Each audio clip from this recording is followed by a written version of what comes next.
Hey guys, Redneck Mini 14 here, and this is not the type of video that I like to make, but I'm going to do it anyway because I feel like there are some things that need to be talked about. So today is Monday, September 15th, and as I'm sure everybody knows because it's all over the news, all over Facebook, all over Instagram, X, any social media platform that you could possibly think of, that on September 10th, the conservative activist Charlie Kirk was assassinated in Utah. Now, Charlie Kirk, and I'm not going to get into too much about who Charlie Kirk is or where I stand with him or how I feel about him or anything like that, because this would be a very, very long video because there's a lot of stuff to say there. But I will get into a little bit. So Charlie Kirk was only 31 years old. He was only 1 year older than me.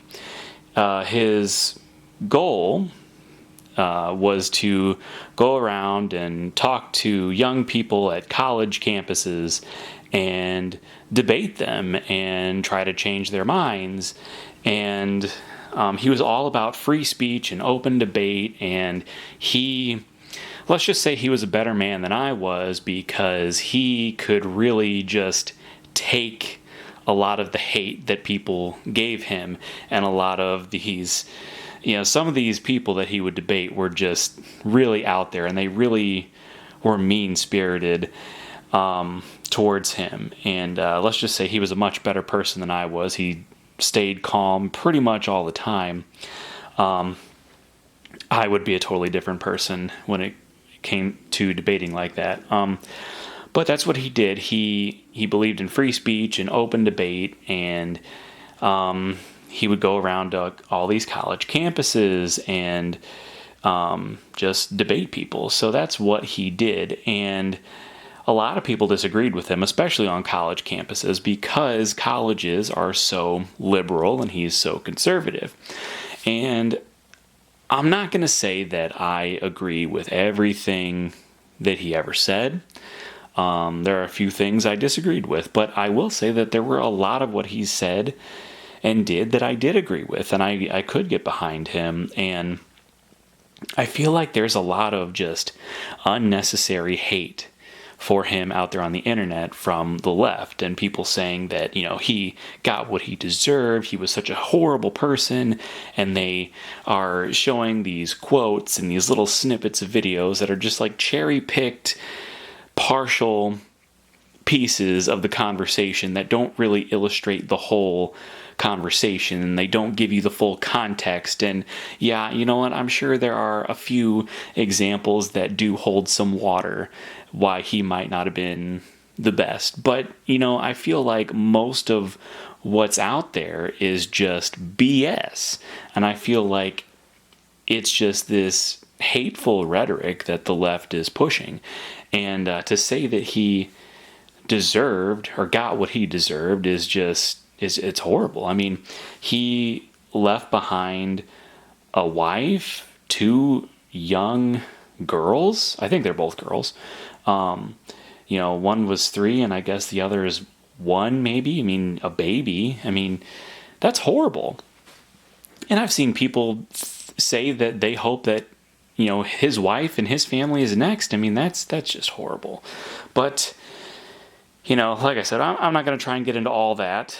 I just wanted to set the stage as to where I stand with Charlie Kirk. I agree with most of what he said. I disagree with a few things of what he said. But either way, no matter how you felt about the man, he definitely did not deserve to die. He definitely did not deserve to be assassinated in front of thousands of people, in front of his family. And he definitely does not deserve to have everybody go out there and say, yeah, he got what he deserved. He was a horrible person. We hope that the rest of his family is next, and, the rest of his friends are next. That's just, he did not deserve that. None of these people deserve that. So let's just stop. the main point that I actually want to talk about today is actually on the gun that the shooter used to assassinate him. And I'm not going to say the assassin's name because I will not give him that 15 minutes of fame. Whether or not he wants 15 minutes of fame, I don't care. I'm not giving it to him. But we are going to talk about the gun that he supposedly used. And, I'm not going to get into any of the conspiracy theories because there's a lot of them out there, and some of them are really bizarre, and some of them might hold a little bit of water. Some of them I might agree with, others I don't really agree with, but the gun that was used was they say it was a Mauser 30-06 rifle. Now, saying something is a Mauser can mean different things. It could mean that it's actually a surplus Mauser rifle from World War I, World War II. It could mean that it's a modern day Mauser rifle because I'm pretty sure Mauser is just a manufacturer, and I believe they do still make rifles, and they do make rifles in 30-06 if I'm not mistaken, among other calibers. So it could be something like that, or it could just be a bolt-action rifle with a Mauser-like action.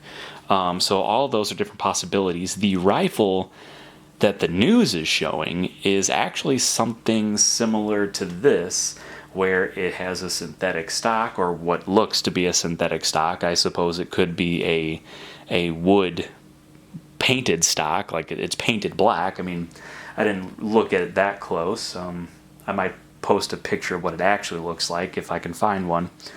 And it has a scope on it. I don't remember if it has a sling on it or not, but that's besides the point. So, a bolt-action rifle, much like this, with a scope on it. No, I did not see any special attachments. I don't even know if it had a bipod on it. I don't think it did. It didn't have any, tactical accessories on it. It was just a bolt-action rifle that you would go deer hunting with. I mean, that's really what it was. That's what it looked like to me anyway. So the question that we're going to talk about today is, would gun control have prevented Charlie Kirk's assassination? And the obvious answer if you're somebody who knows anything about guns and gun laws and crime and anything like that, is no. It wouldn't have. So, first of all, every time there's a mass shooting or an assassination attempt like this, the left always has to go to, oh, it's the guns' fault. We need to get rid of the guns. We have to ban all the guns. Blah, blah, blah. And they always come out with these assault weapons bans. They always push for the assault weapons bans, to ban the AR-15s and the AK-47s and anything that's semi-automatic, the semi-automatic handguns, anything that holds more than 10 rounds. But you know what they don't ever seem to talk about in assault weapons bans? Bolt-action hunting rifles.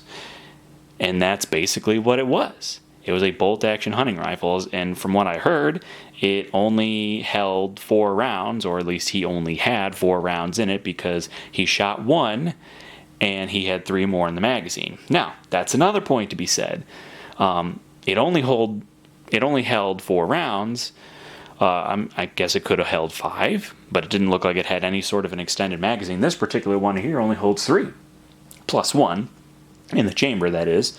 So it could have held 4, just like what he had loaded up. But he only shot it once. That's all he shot. He had 4 rounds, but he shot it once. So really, he could have did this with a single-shot rifle. And that is definitely not something that they put on assault weapons bans. I guess he could have used a black powder rifle. Those are not quite as accurate as something like a 30-06, but one shot, black powder rifle muzzleloader. That's all they hold is one shot. So the argument could be said that somebody could use something like that to do an assassination attempt with. The point being that he did not use one of the evil assault rifles that the left tries to ban. He didn't use the AR-15, the AK-47. He didn't even use an M1 Garand, which would be closer to what he did use than an AR-15, because it's 30-06 and it only holds 8 rounds, but, still. And they never seem to care about the M1 Garand, at least, as far as I know. I mean, I've heard them talk about banning imports of M1 Garands, but that's a different thing. So, he didn't use an evil assault rifle. He only had 4 rounds. He couldn't even have, he didn't even have the option to put 10 rounds in, or more than 10 rounds in his gun. And by the way, the college campus, that's a gun-free zone. At least every college campus that I've ever been to is a gun-free zone. There might be a few exceptions out there where you're allowed to carry on a college campus, but if there are, they are very few and far between. Every college campus that I've ever been on or that I've heard about was a gun-free zone. So, the gun-free zone didn't stop him from bringing a rifle and assassinating Charlie Kirk. So those 3 points just proves that gun control wouldn't even help in this situation. He only made 1 round, he used a bolt-action rifle, and it was a gun-free zone. And even if you banned every single gun and you were able to, somehow take all the guns away from everybody, even the FUDs, the guys with the single-shot rifles, and all of this. Even if you did that, there's still a black market for guns. How many guns do you think come through the southern border? And from other places, and how many gang members have guns that are illegal, were stolen off of out of cars and off of cops and things like that. How many illegal guns are out there? There's a lot, let me tell you. So the answer to me, which is obvious, is that gun control would not have saved Charlie Kirk from being assassinated. And besides that, Charlie Kirk, he was a firm believer in the Second Amendment. He was definitely a firm believer in the First Amendment. That's basically why he was killed, was because the person who killed him didn't agree with his views, or from what I've heard is his family was actually a conservative family, and his parents and all that, but college pushes a very liberal agenda. I mean, I went to college, and I didn't go to college. I mean, let me back up. I went to college for 4 years, but most of the classes that I took didn't really have a professor that pushed a liberal agenda. There were a few, and I'm sure in other fields of study on the college campus, there were probably more professors that pushed their liberal agenda, but in my case, there were only a handful, and I just ignored them. But, a lot of people don't. And, these days, back when I went to college, it was totally different than today, post-COVID and everything like that.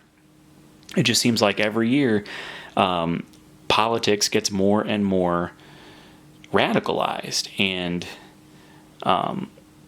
so, yeah, he may have been raised conservative, but I don't think he killed Charlie Kirk because he was a conservative. Because the shooter was conservative. That just doesn't make any sense. And I don't necessarily believe that the shooter was just a fall guy either. That's what a lot of people are saying. I don't necessarily believe that he acted alone, but I do believe he was the one who actually pulled the trigger, because from what I understand, he actually was around guns in his life, because I think his father was law enforcement, and there have been pictures of him shooting guns. I mean, Utah is a very gun-friendly state, so it's not unheard of that somebody like this would know their way around a firearm. So that's what I'm trying to say. And so I don't necessarily believe he was just a fall guy, but I don't necessarily believe that he acted alone either. So whether or not that is what comes out, I don't know. But the bottom line is, Charlie Kirk is no longer with us. That is very unfortunate. May he rest in peace. I hope this never happens again, and I hope I never see any of the disgusting comments that I've seen from liberals, if ever it does happen again to somebody else. And so I feel bad for his family, his wife, his daughters, his parents, all of his friends and family. I feel terrible for them. And it is something that really affected me too, because like I said, he was only 31. He was only 1 year older than me. In fact, he might not even have been a full year older than me. And he, stood for a lot of the things that I do stand for. So the fact that he was taken from us way too soon, and a lot of people seem to think that that's a good thing. It doesn't sit right with me. And, for several days, I was just really not okay with it. And I'm still not okay with it, by the way. I'll never be okay with it. But it was just one of those things. I've never felt this way about somebody who died that I didn't know. But I guess it really hits harder when it was an assassination attempt, or not an attempt, an assassination. Sorry. But yeah. So, bottom line is, gun control would not have saved Charlie Kirk's life. So, rest in peace, Charlie. And that's all I have. Hey, before I go, I just thought I'd remind everybody that I do have a second channel called Redneck Off the Range. Over there, I post most of my non-gun related content, so whether it's a video on my new tractor, my power tools, my projects that I'm working on, maybe wild game recipes, or just a random vlog, I post all of this kind of content over on my secondary channel. So if you're interested in that kind of stuff, go check it out, Redneck Off the Range. But that's all for this video, so subscribe to my channel, like me on Facebook. I'm Redneck Mini 14, and until next time, be safe.